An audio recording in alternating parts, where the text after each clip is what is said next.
আমরা আল্লাহর কাছে শুধু নাজাত চাই। আল্লাহ বিচারের পরে যদি বলে তোদেরকে নাজাত দিলাম, আমাদের আর কিছু লাগবে? আমরা আল্লাহর কাছে কি বিচার চাই নাকি নাজাত? জোরে বলেন।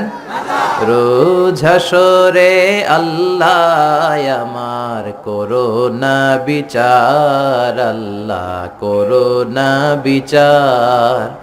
বিচার চাহি না তব দয়া চাহে, এ গুনাহগার আল্লাহ করোনা বিচার। পড়ে না আমিন।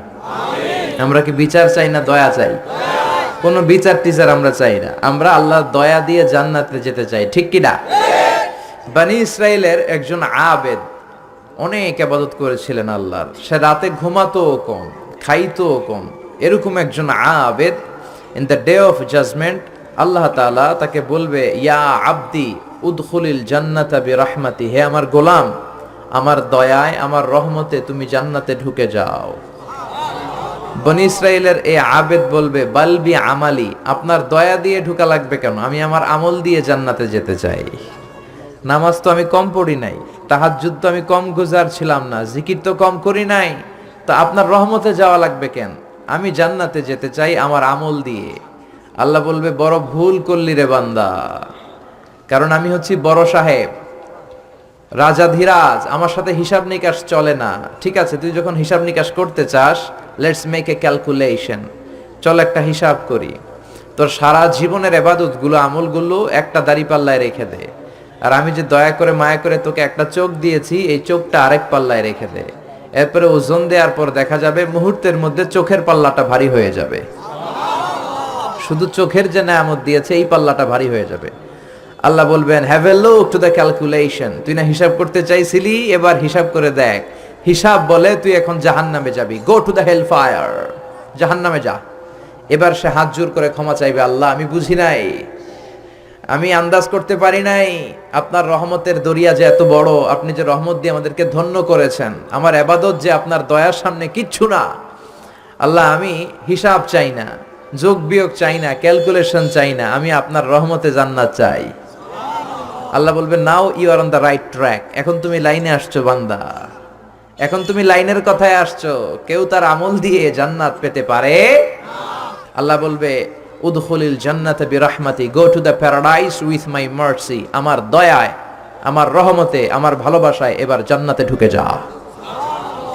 এজন্য আমাদের যে আমল, ভাঙ্গাসুরা নামাজ রোজা ইবাদত, এগুলো তো কোনো আমলই না, এগুলো মিজানের পাল্লায় কোনো ওজনই হবে না, ঠিক কি না?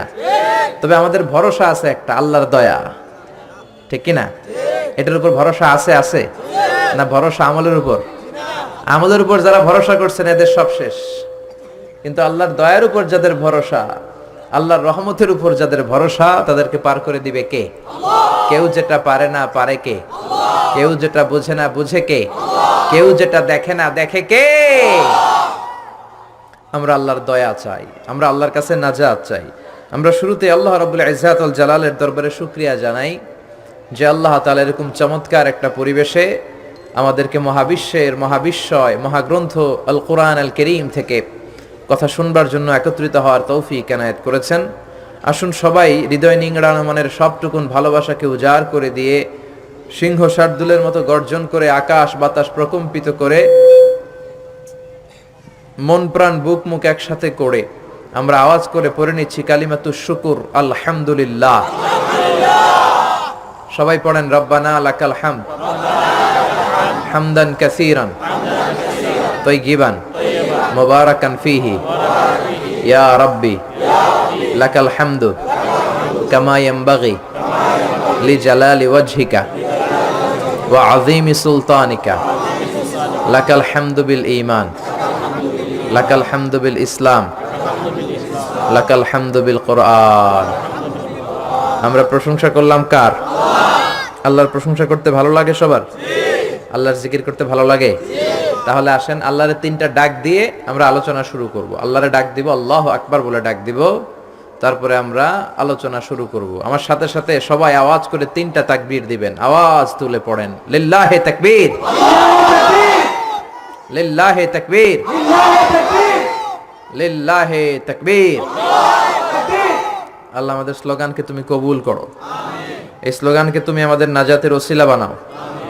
আমরা এখন সরাসরি যে বইটা থেকে কথা শুনবো, বইটার নাম সবাই বলবেন কি নাম? এই কোরআনে কোনো ভুল আছে? সন্দেহ আছে? এই কোরআন পড়লে আত্মাটারে ঠান্ডা করে দেয় কে? ওয়া ইযা তুলিয়াত আলাইহিম আয়াতু যাদাতহুম ঈমানা।